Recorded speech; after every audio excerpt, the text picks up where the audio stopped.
Hey Josh, it's Wednesday, and yes, I know I forgot to make a video yesterday, but hopefully this video makes up for that.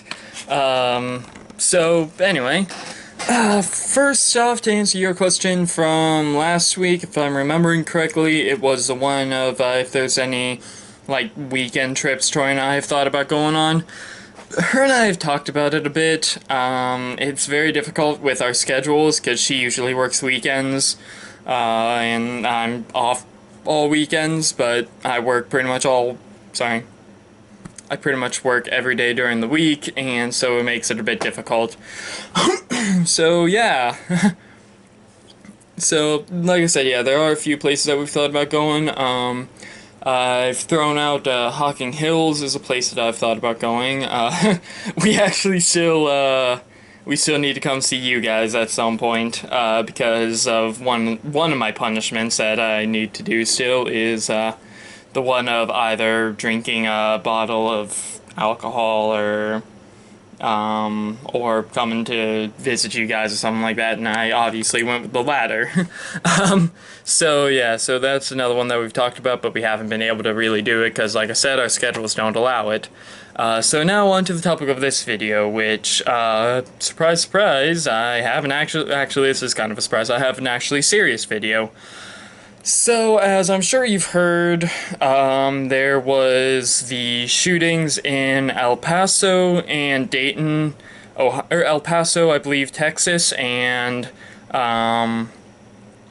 Dayton, Ohio, which the one that scared, I mean, both of them scare me, but the one that really kind of made me realize, like, oh crap, this is real stuff, is the one in Dayton, because that's like, I don't know, hour and 2 hours maybe drive away. Uh, so yeah, it's just the thought of, like, I could have had friends that were there at the time, and it's just terrifying to think that something like that is that close to home. I was talking with Dad about it I think it was on Monday.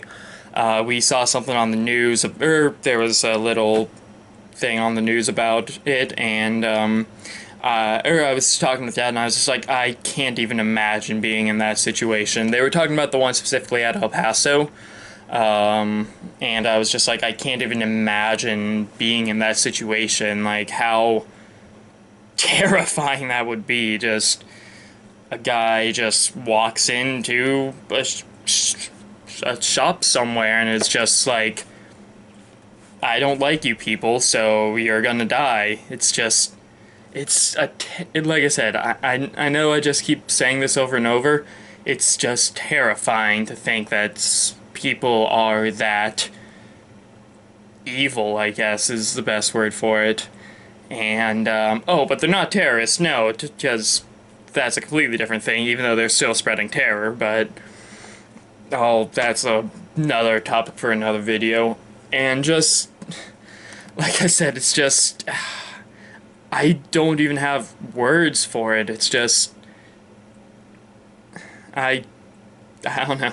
But yeah, like I said, the one in Dayton is the one that terrified me the most, actually, even though it had less than El Paso did.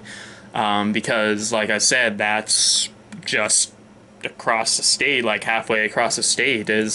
I could have been there for, if I actually went places over the weekend, I could have been in that area when that happened, and it's just just thinking about how, like, I could have been there, some friends of mine could have been there, family members could have been there, just all of that is just, like, I don't even want to imagine what those people are going through that had to deal with that.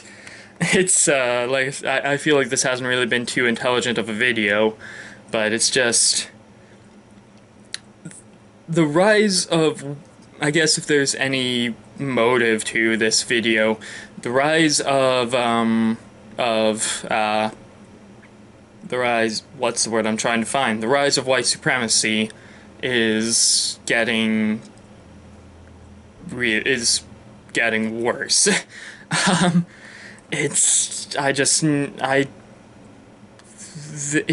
don't know how to fix it. Maybe being like, I don't know, as much as God Emperor Trump tries to be like, oh, no, this isn't my doing, that's just the Democrats trying to get some extra votes.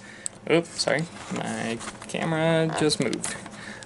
This is just the Democrats trying to get some extra votes out of the people. This isn't my fault, even though he's the one that's spreading all the, is making people think that it's okay to be this, like, white supremacy and neo-Nazis and all of that. They've been on a rise, actively on a rise, since he became president. It's what it seems like. It's ever since, because, like, I'm sure all the people were, they still existed, but they weren't out in the open about it as much until God Emperor Trump comes in and is just like, oh, I could shoot a guy on Fifth Avenue and get away with it. And it's just, I don't know, I don't want to get too protest, anarchy, all that stuff, but there needs to be something done about the rise of white supremacy. I don't have any ideas personally of what can be done to stop the rise of it. Maybe having an actually intelligent president, but if we had to deal with President Trump, and if he was able to do something, I don't know what could be done. So Josh, my question for you is, I don't really have a good question. I guess, what do you think can be done about halting the rise of neo-Nazis and white supremacists? So that'll do it for this video. So Josh, I will see you on Friday. Later, bro.